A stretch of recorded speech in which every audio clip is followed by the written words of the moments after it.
이번에는 KBS 충주 스튜디오 연결해서 북부권 소식 살펴보겠습니다. 박찬성 아나운서 전해 주시죠. 네, 충주입니다.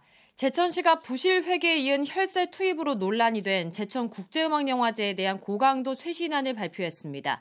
하지만 절반이나 줄어든 예산에 빠듯한 준비 기간까지 고려하면 올해 영화제는 사실상 축소 개최가 불가피해 보입니다. 보도에 정진규 기자입니다.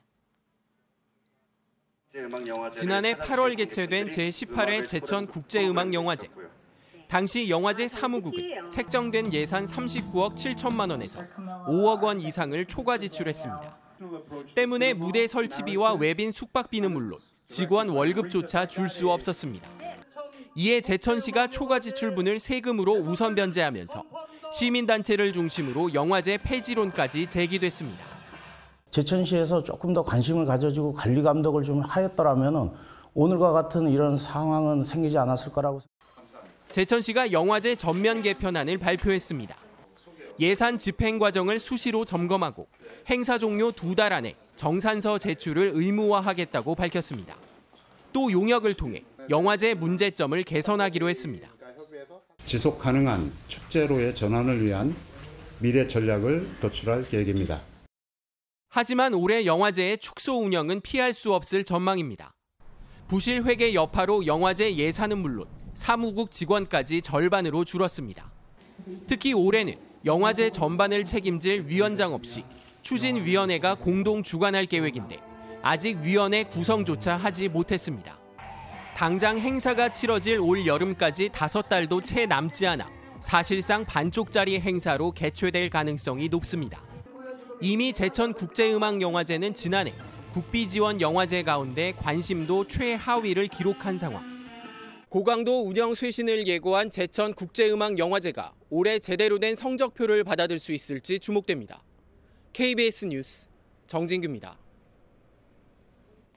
제천시가 오늘 국민건강보험공단 인재개발원, 한국환경공단 인재개발원, 제천경찰수련원과 상생발전 업무 협약을 체결했습니다. 협약을 통해 이들 기관은 지역 생산 농산물 구입과 경제활성화, 인구 유입, 지역인재 고용 등에 협력하기로 했는데요. 제천시는 코로나19로 중단됐던 각 연수원 교육이 정상화되면서 교육생과 가족 등 연간 30만 명이 제천을 방문할 것으로 기대하고 있습니다. 충주시 농업기술센터가 11월 말까지 각 읍면동 마을을 돌며 농기계 수리를 합니다. 농업기술센터는 평소 농기계 점검이 어려운 오지 마을을 직접 방문해 자가정비와 관리 요령, 수리 등을 진행할 계획입니다. 또 고령자의 농기계 운행 사고 예방을 위해 도로주행 안전수칙 교육도 병행할 예정입니다. 음성군이 등기상 사유지로 남아있는 군유지의 소유권 확보에 성과를 내고 있습니다.